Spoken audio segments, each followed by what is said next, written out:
नमस्कार। आज की आप क्लास में मध्यकालीन भारत का इतिहास जहाँ से प्रारंभ होता है उसकी शुरुआत करेंगे। मध्यकालीन भारत के इतिहास का प्रारंभ जो है मेडिएवल हिस्ट्री का हमारे भारत में जब से अरबों का आक्रमण हुआ था, अरबों का आगमन हुआ था जब से माना जाता है। तो अरबों में कई आक्रमण हुए, उनमें सफल आक्रमण जो है मोहम्मद बिन कासिम का माना जाता है, जो पीसीएस, स्टेट पीसीएस, यूपीएससी एवं छोटे बड़े सभी एग्जाम में यहाँ से क्वेश्चन पूछे जाते हैं। आइए इसको बहुत ही हम सुंदर ढंग से पढ़ते हैं।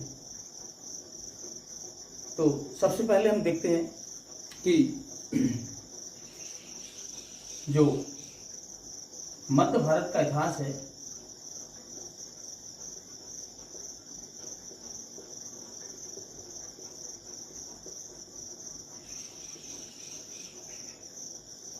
ये अरबों के आक्रमण से प्रारंभ होता है।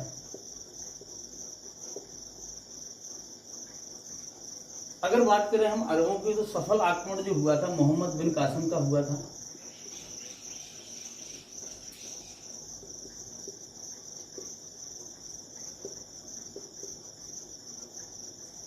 हम देखते हैं मोहम्मद बिन कासिम का आक्रमण जो हुआ था किस प्रकार से हुआ था, क्यों हुआ था, इसकी वजह क्या थी। ये 712 में किया था इसने आक्रमण, भारत में सफल आक्रमण किया था। इसकी वजह क्या थी, ये कहाँ था पहले, इसके पहले आइए हम जानते हैं विस्तार से इसको। जैसा कि हम जानते हैं कि यहाँ पर ये हमारा अफ्रीका महाद्वीप है और ये लाल सागर है, यहाँ फारस की खाड़ी है और ये इराक वाला एरिया है और यहाँ से चलते हैं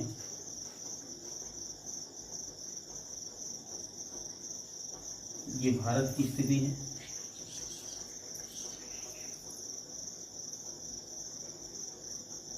ये इराक है और ये रहा ईरान आपका, और यहाँ पर ये यहाँ से भारत था। उस समय पाकिस्तान का बंटवारा नहीं हुआ था।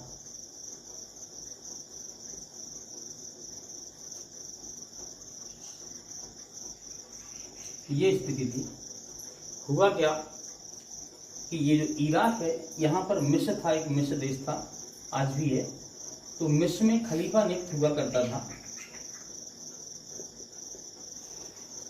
और इसके अनुसार ही जो इस्लामिक कंट्री थे, इस्लामिक प्रांत थे, उनका शासन चला करता था। तो यहाँ का जो उस समय पर खलीफा का जो पद हुआ करता था वो बहुत ही महत्वपूर्ण पद हुआ करता था। तो यहाँ पर खलीफा उस समय पे वालिद नाम का खलीफा था, वलीद, और इराक में इसके द्वारा एक गवर्नर नियुक्त किया गया था। उस गवर्नर का नाम था हज्जाज।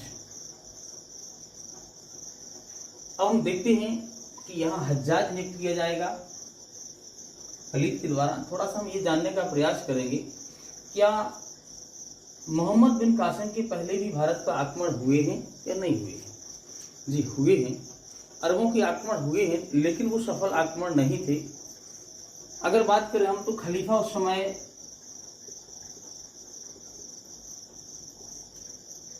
जो उमर शेख खलीफा थे, इनकी समय पर 636 ईसा में एक आक्रमण होता है भारत में, और भारत में बम्बई के निकट जो थाना, यहाँ पर थाना पड़ता था, ये थाना पड़ता था यहाँ पर बम्बई के निकट, उस पर अटैक होता है। लेकिन ये सफल आक्रमण नहीं हो पाता है, ये असफल हो जाता है। इसके बाद बात करें तो दूसरा आक्रमण, ये मैं बात कर रहा हूँ आपसे, ये कुछ याद नहीं करना, आप थोड़ा सुन लीजिए कि मोहम्मद बिन कासिम के पहले भी, यानी 712 के पहले भी हमारे भारत पर अरबों के आक्रमण हुए हैं।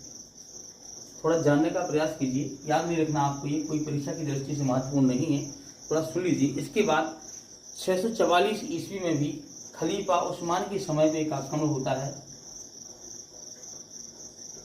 644 में आक्रमण होता है। इसके बाद 659 में होता है एक, और एक 664 में होता है। इस प्रकार से 4 आक्रमण होते हैं ये 664 में होता है। यहाँ पे जो 659 में आक्रमण होता है ये अल हरीस के नेतृत्व में होता है। और ये जो होता है चौथा आक्रमण होता है ये अल मुहल्लक के नेतृत्व में होता है।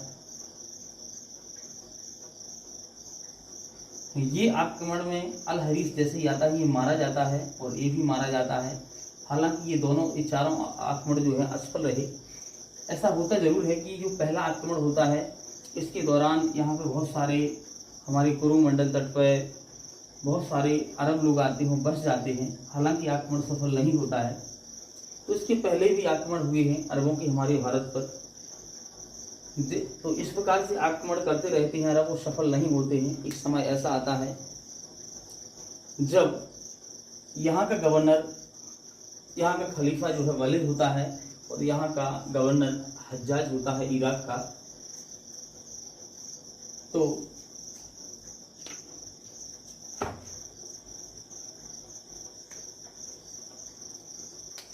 यहाँ पर जो श्रीलंका है, यहाँ श्रीलंका से, जिसको हम सिंघल भी बोल सकते हैं, सिंघल, यहाँ श्रीलंका से होता ये है कि अरबों का एक अरबी जहाज आ रहा होता है। और अरबी जहाज जो है इराक जाना था और इराक जाना था। यहाँ हज्जाज ने इसको, हज्जाज का इसमें माल था। एक्चुअली ये अरबी जहाज था और हज्जाज के नेतृत्व में जहाज आ रहा था और इसमें बहुत ही कुछ था, खासकर कुछ आवश्यक वस्तुएं थी जो यहाँ का जो मिस्र का खलीफा था उनके लिए भी थी, भेंट की जानी थी कुछ वस्तुएं। इसमें कुछ बात करें तो पितृहीन युवतियाँ थीं, कुछ लड़कियाँ थीं और बहुत सारा माल भी था। ये पितृहीन युवतियाँ यहाँ पर इनकी शादी करवाई जानी थी इनके खलीफा के द्वारा और उनकी सेवा में भेजा जाना था इनको भेंट के रूप में। कौन भेज रहा था? इराक का जो गवर्नर था वो हज्जाज भेज रहा था। जहाज यहाँ सिंघल से आ रहा होता है। यहाँ पे एक देवल प्रांत पड़ता था, देवल, यहाँ पर देवल प्रांत पड़ता था इस एरिए में। तो यहाँ पर देवल के निकट बहुत सारे डाकू हुआ करते थे उस समय पे।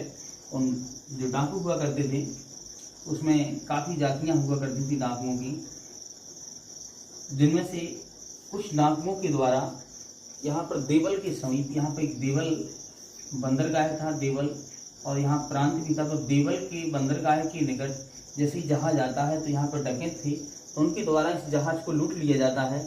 और जैसे ये जहाज लूटा जाता है तो इराक के गवर्नर को जैसे ही पता चलता है कि ये देवल की डाकुओं के द्वारा देवल के समीप में जहाज लूट लिया गया है, तो उस समय यहाँ पर दाहिर का शासन था सिंध पर।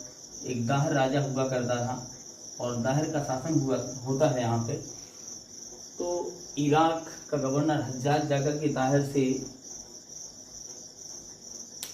कहता है कि आपके देवल के पास में आपके प्रांत के डाकुओं ने, आपके राज्य के डाकुओं ने हमारे जहाज को लूट लिया है। अतः उस जहाज का जो सारा माल था, सामान था, वो मिस्र के खलीफा यानी वलीद के यहाँ जाना था, जिसको दाशमिक, यहाँ पर मिस्र में एक प्रांत दाशमिक है, दाशमिक, वहाँ भेजा जाना था। आप वो हमारा वापस करवा दीजिए आप देवल के डाकुओं से। तब दाहिर सीधा वहाँ पे आदेश देता है कि यहाँ से जवाब देता है कि हमारा उन डाकुओं से कोई लेना देना नहीं है, ना ही वो हमारे राज्य के अधीन हैं और ना ही वो हमारी बात मानते हैं। उनके द्वारा तो हमारे ही प्रांत की, हमारे ही राज्य के जहाज़ों को लूट लिया जाता है। ऐसा जब जवाब देता है तो हज्जाज जो है उसके जवाब से आप प्रसन्न रहता है और ऐसी सूचना खलीफा से वालिद को सूचना भेज देता है इराक का जो हज्जाज गवर्नर कि भाई इस प्रकार से दाहिर ने जवाब दिया है और उसके देवल के डाकुओं ने जहाज को लूट लिया है। तो ये आदेश देता है कि ठीक है, जाइए इस पर आक्रमण कीजिए। और हज्जाज ने आक्रमण के लिए यहाँ पर दाहिर पर आक्रमण के लिए कुछ तैयारियां करता है। अब हमें यहाँ देखना है कि वो डाकू थे, वहाँ पर कई जातियाँ थीं जो डाकू का काम करती थी। उनमें से मुख्य जातियाँ थीं यहाँ पे जो चोरी का काम किया, लूटमार किया करती थी यहाँ देवल के पास, वो जातियाँ थी। तनमार जाति थी, एक तनमार जाति थी, कुर्क थी एक जाति, और मेड जाति थी। इस प्रकार की जातियाँ जो थी, एक संगार जाति थी। ये जातियाँ यहाँ पर लूटमार किया करती थी। हालांकि हज्जाज इराक का जो गवर्नर है वो तैयारी करता है दाहिर पर आक्रमण करने की, तो सबसे पहले ये अलग अलग प्रकार के सेनापतियों को भेजता है इस पर आक्रमण करने के लिए। यहाँ पर हम देखते हैं कि सबसे पहले जो है प्रथम अभियान वो 711 में सबसे पहले 711 में वो एक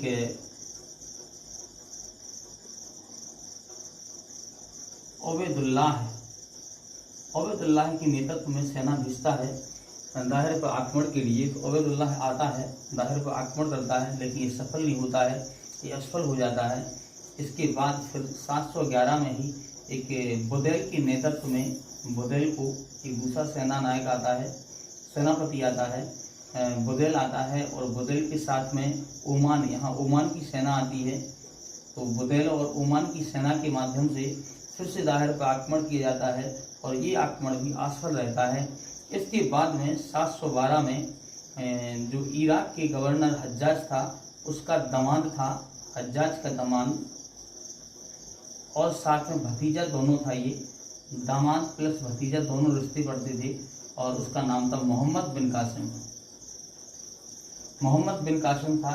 तो 712 में भी वो इनके नेतृत्व में हज्जाज अपने दामाद एवं भतीजा मोहम्मद बिन कासिम के नेतृत्व में सेना भेजता है और दाहिर पर आक्रमण करने के लिए। देखिए सेना किस प्रकार की सेना भेजता है, हम यहाँ उसका जिक्र करेंगे। देखते हैं क्या क्या भेजता है सेना में। तो सबसे पहले आप देखिए,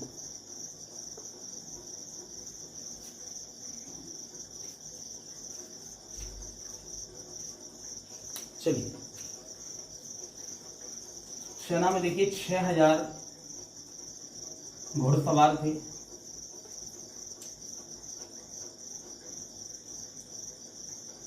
और 6000 घुड़सवार थे, 6000 ऊंट थे,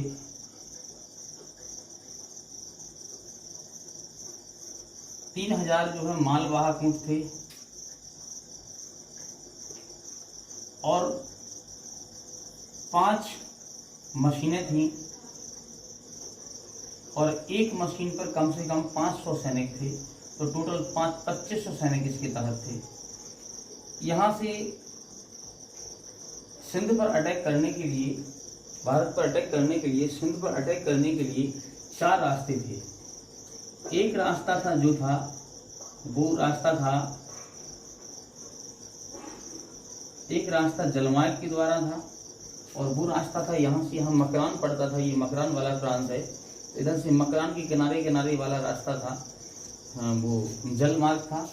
दूसरा स्थल मार्ग था, 3 स्थल मार्ग थे। तो टोटल 4 रास्ते थे जिनके माध्यम से यहाँ पर अटैक किया जा सकता था, और 4 मार्गों का ही प्रयोग किया है आज तक अरबों ने भारत पर आक्रमण करने के लिए। उनमें से खैबर की घाटी है, और बेलन की घाटी है, और मकरान के किनारे वाला एरिया है। तो इस प्रकार से ये अटैक किया करते थे। तो इस प्रकार से सेना, भारी संख्या में सेना इसके साथ में, मोहम्मद बिन कासिम के साथ में भारत में आती है, और इसमें कुछ मशीनें भी आती हैं, और वो मशीनें इस प्रकार थी कि वो पत्थर फेंका करती थी, पत्थर फेंकने का काम किया करती थी। जहाँ पर जो बहुत ही मजबूत और जटिल जो है दुर्ग है या किला है, उसको भेदना है, तोड़ना है, तो उसको तोड़ने के लिए मशीनें हुआ करती थी। तो चलिए तो देखिए कहाँ से, किस तरफ से ये आता है और किस तैयारी से आता है। सबसे पहले आक्रमण कहाँ करता है, अगर देखा जाए तो सबसे पहले हम देखते हैं यहाँ पे कि ये वहाँ से चलता है मोहम्मद बिन कासिम 712 में,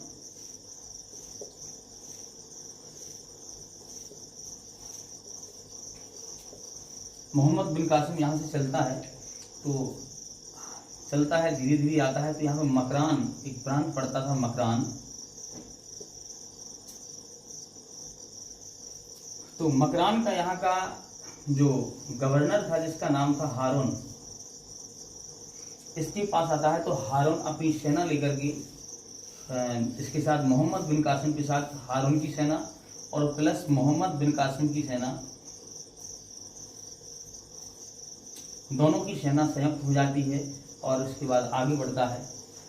जैसे ही आगे बढ़ता है ये मकरान का जो गवर्नर था हारून, वो साथ में हो लिया और आगे बढ़ता है और चलता है देवल के पास। यहाँ पर ये देवल था, तो देवल में यहाँ पर दाहिर था और दाहिर को जैसे ही पता लगता है कि यहाँ पर मकरान का हारून मोहम्मद बिन कासिम के साथ हो लिया है और ये हम पर आक्रमण करने वाला है, तो यहाँ से वो अपनी योजना बनाने के लिए इसके आगे जो प्रांत थे, जो और भी उसके प्रांत थे और भी पूर्वी राज्य थे, उन पूर्वी राज्यों की ओर दाहिर भाग उठता है।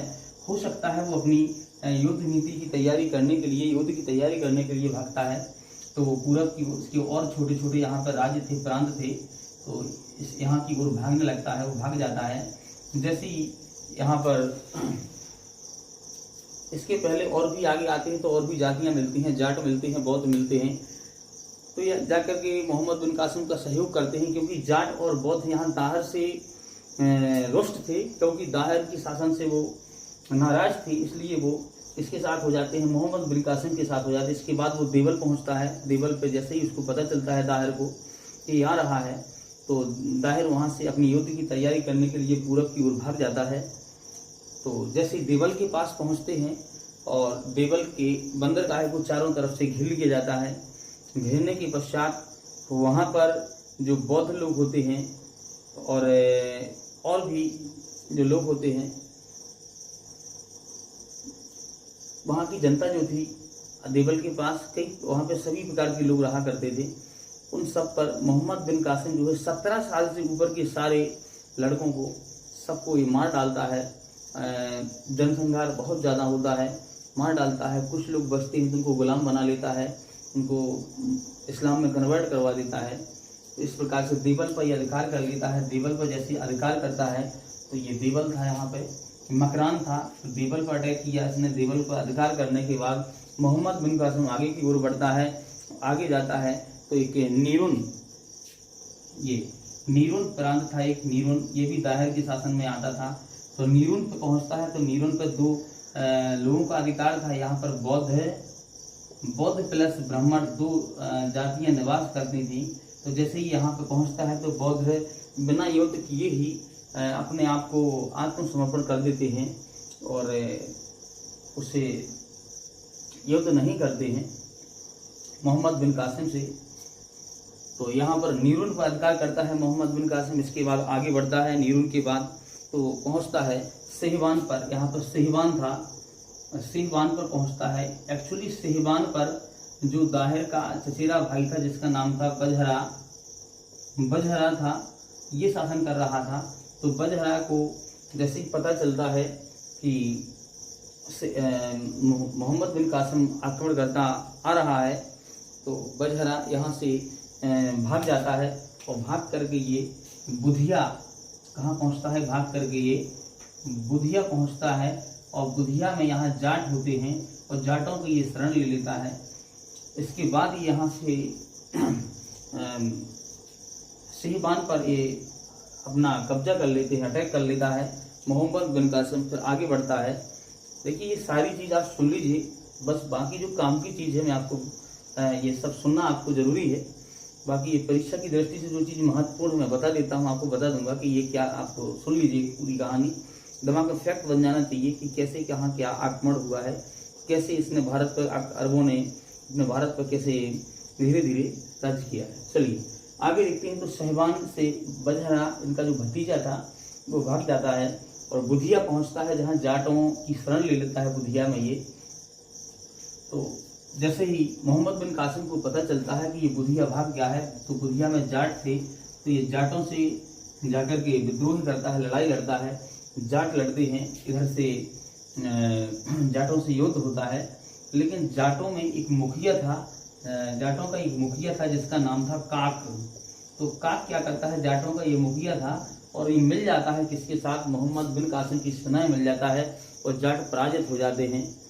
और जब जाट पराजित हो जाते हैं इसके बाद यही सहवान में जब जाट पराजित हो जाते हैं तो ध्यान रखना ये जाट को पराजित बाद में करता है, पहले सहवान में क्या होता है, जैसे बजरा भाग जाता है तो यहाँ की सेना युद्ध में अपने आप को आत्मसमर्पण कर देती है, अरबों के हवाले कर देती है और यहाँ की सेना स्वीकार कर लेती है जजिया कर। ध्यान रखना तो जजिया कर है सबसे पहले कहाँ लगता है, हमारे सिंध प्रांत में प्रश्न आता है परीक्षा में कि जजिया कर सबसे पहले भारत के इतिहास में कहाँ पर लगाया गया था, तो ये सिंध प्रांत में लगाया गया था। सिंध प्रांत में कहाँ पर लगाया गया था, तो इस सहवान में लगाया गया था। तो जजिया कर ये यहाँ की जनता स्वीकार कर लेती है, इन गैर मुसलमानों पर लगता था। उसके बाद ये यहाँ का जो बाजरा है वो जाटों की शरण में भर जाता है बुधिया, और जाटों में एक काक नाम का व्यक्ति होता है, उनका मुखिया होता है, वो मिल जाता है इसकी सेना में। इस प्रकार से जाट भी हार जाते हैं युद्ध को। और धीरे और इसके आगे फिर जैसे ही आगे बढ़ता है मोहम्मद बिन कासिम तो पहुंचता है, जैसे इसको पता चलता है कि ये तो जाट हार गए हैं, फिर इसके बाद ये बुधिया से ये बुधिया था, यहाँ पर बुधिया पड़ा करता था, यहाँ पर सिंध नदी है, हमारी सिंध नदी निकलती थी। तो ये बुधिया से सिंध नदी पार करने की योजना बनाता है। जब सिंध नदी पार करने की योजना बनाता है तो ये अपने सैनिकों को आदेश देता है मोहम्मद बिन कासिम कि आप जाइए और जो नाव है, नाव जो बोट है, बोट का पुल बना लीजिए। तो ऐसा जैसा दाहिर को पता चलता है कि ये नावों का पुल बना रहा है, इसकी सेना बहुत मजबूत है, तो दाहिर डर करके और रावर के दुर्ग में दावर के किले में जो रावर था, रावर यहाँ पे प्रांत पड़ता था आगे रावर, तो रावर में पहुंच जाता है, रावर के दुर्ग में, और जाकर के सीधा रावर ही पहुंचता है। मोहम्मद बिन कासिम रावर पर अटैक करता है, रावर की दुर्ग पर। तो जैसे ही दाहिर का और मोहम्मद बिन कासिम का युद्ध होता है तो मोहम्मद बिन कासिम जीत जाता है और दाहिर पराजित हो जाता है, युद्ध में मारा भी जाता है। तो इसकी जो पत्नी थी जिसका नाम था रानी बाई थी, इसकी दो पत्नियां थी दाहिर की, याद रखना, ये आगे आपको इसकी जरूरत पड़ेगी। देखिए दाहिर की दो पत्नियां थी, एक का नाम था रानी बाई, एक का नाम रानी बाई था, और दूसरी रानी थी उसका नाम था रानी लाड़ी। ये दो रानियां थी। तो इस प्रकार से रानी बाई जैसे ही दाहिर युद्ध में लड़ते लड़ते पराजित हो जाता है, मारा जाता है, तो रानी बाई वीरता पूर्वक दुर्ग की रक्षा करने के लिए वहां की महिलाओं का सहारा लेती है, और महिलाओं का सहारा लेकर के रानी बाई युद्ध लड़ती है। मोहम्मद बिन कासिम से लेकर अंत में रानी बाई भी हार जाती है। तो वहाँ की कुछ औरतें और रानी बाई के साथ में ये लोग जौहर कर लेती हैं। यहाँ से जौहर करने के बाद फिर जो है मोहम्मद बिन कासिम, जैसे ये महिलाएं जौहर कर लेती हैं तो मोहम्मद बिन कासिम है ये ब्राह्मणवाद की ओर बढ़ता है। यहाँ ब्राह्मणवाद की ओर बढ़ता है, और ब्राह्मणवाद पर यहाँ पे शासन कर रहा था जयसिंह। ब्राह्मणवाद की ओर बढ़ता है, यहाँ पे याद कर लीजिए, यहाँ पे ये तो यहाँ पे शासन करता है कौन सा, जयसिंह। जयसिंह शासन करता है। जयसिंह कौन होता है, ये दाहिर का पुत्र होता है ये। तो जयसिंह शासन कर रहा होता है ब्राह्मणवाद पर। तो जयसिंह से इसका युद्ध होता है फाइनली, और जयसिंह से जैसे युद्ध होता है तो जयसिंह युद्ध लड़ता है वीरता पूर्वक, लेकिन इनका एक राज्य मंत्री जो होता है वो राज्य मंत्री इसका सहयोग करता है, वो मिल जाता है किसमें, मोहम्मद बिन कासिम के साथ सेना मिल जाता है। इस प्रकार से जयसिंह हार जाता है। जयसिंह अपने आप को मोहम्मद बिन कासिम के अधीन कर लेता है और उनकी अधीनता स्वीकार कर लेता है। तो फिर इसके बाद मोहम्मद बिन कासिम जयसिंह को इस्लाम धर्म स्वीकार करवा लेता है। इस्लाम धर्म जयसिंह इस्लाम धर्म स्वीकार करता है। तो यहाँ की इसकी दो लड़कियां जो थी, जिनका नाम था, जो जयसिंह की दो लड़कियां थी, एक का नाम था सूर्य देवी और दूसरी लड़की का नाम था परमल देवी।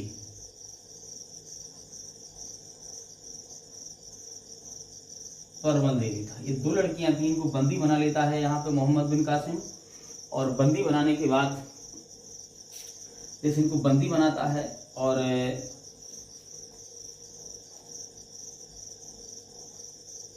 जय सिंह को इस्लाम धर्म स्वीकार करवा लेता है।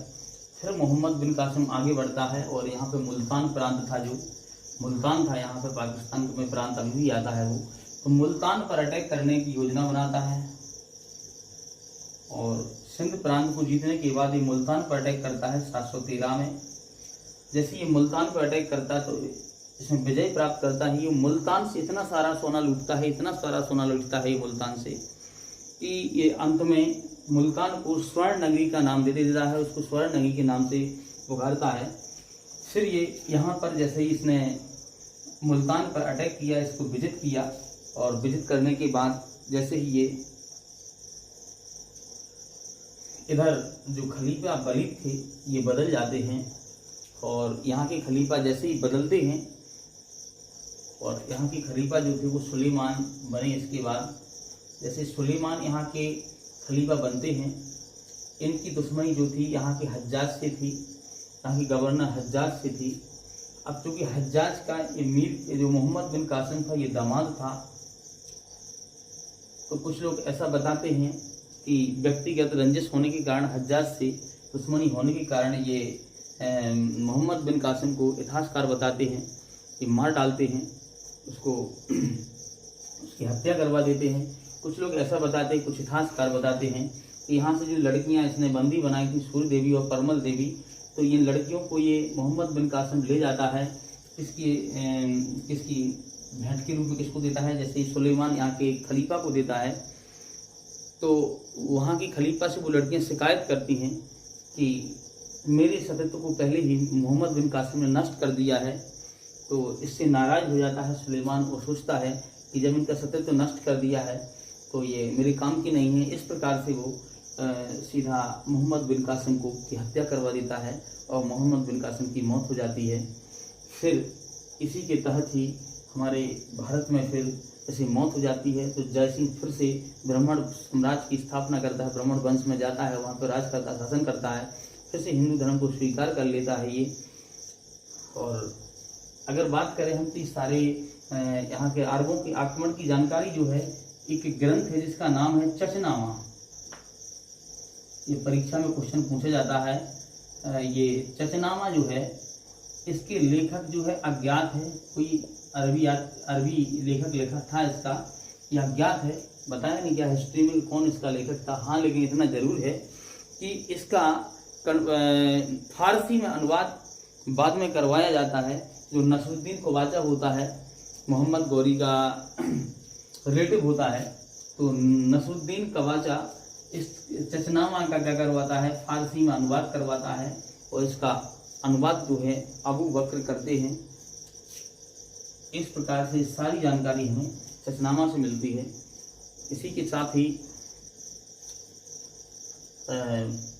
मोहम्मद बिन कासिम का आक्रमण समाप्त होता है। इसके बाद धीरे धीरे अरब आते रहते हैं भारत में। फिर अगली क्लास जो है आपकी वो होगी महमूद गजनवी का भारत पर आक्रमण। बने रहिए हमारे साथ। धन्यवाद। जय हिंद।